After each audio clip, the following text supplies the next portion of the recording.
Vëmendje, kur nuk duhet ta teproni me pirjen e kafes. Pirja e kafes është pothuajse për shumë kënd rutinë, qoftë një në mëngjes të hershëm, qoftë gjatë ditës, qoftë edhe në mbrëmje. Sipas ekspertëve, kafja është një nga pijet më të preferuara në mbar botën. Kafja ka vlerat e veta dhe konsumimi i saj është i nevojshëm për organizmin e njeriut.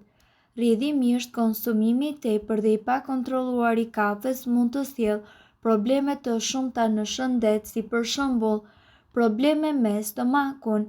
Në një farë kohe duket sikur kafja do të risjellë të gjitha energjitë e humbura, por më vonë ju do të ndiheni krejtësisht të lodhur dhe të përgjumur.